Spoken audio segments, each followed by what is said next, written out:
and the inspiration behind it. Let's start with our first director, Direct L. Take it away po. Ayan, hello everyone. Matitig ako ng time kasi syempre, tagal namin itong ginawa. Hindi! Pero ayun, gusto ko lang po magpasalamat sa lahat po na nandito ngayon sa Bulwagang Bonifacio. And of course, making this film started with a little girl with a little story to tell. So, bago po tayo gumawa ng pelikula, una ko pong natutunan ay kung paano magkwento. And kapag nagkukwento po tayo, minimake sure natin na may kabuluhan at may boses yung bawat kwentong sinasabi natin. Ang kwento ni Mirasol ay boses ng mga batang babaeng nireregla.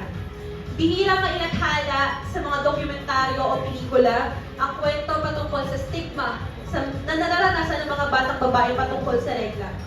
According po sa data from UNICEF, sa buong mundo may 2.3 billion na tao may kahulungan sa basic sanitation at merong 500 milyong babae sa buong mundo ang may kahulungan sa accessible menstrual care and products. Simpleng tignan bilang kahihiyan ang matagusan, pero ang bagay na normal tulad ng regla ay isang bagay na hindi dapat natin ikahiya at ikapanhirit.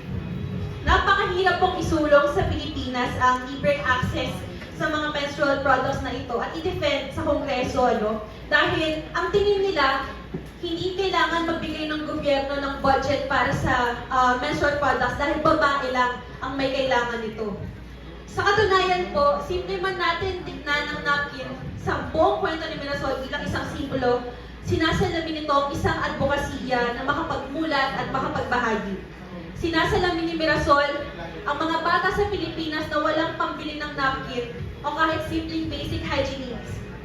Sinasalamin ito ang panawagan na bigyan ng pansin ng mga batang babae at ang kanilang mga karapatan.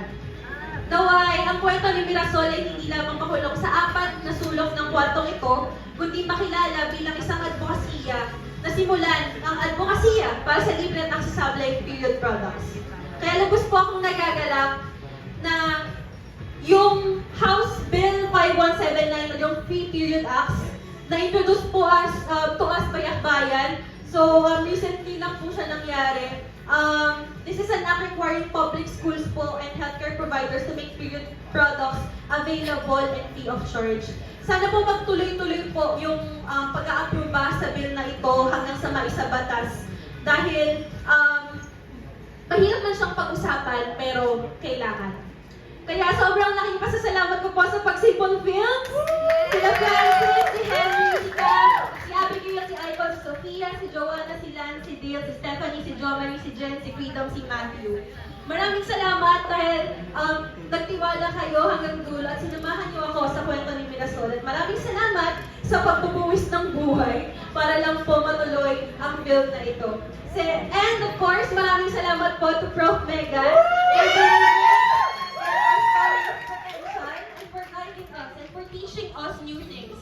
Napakagaling ni Ma'am Megan, guys. Alam niyo na yan, ng Leader Post-Prod. So, ang dami po namin natutunan sa kanya when it comes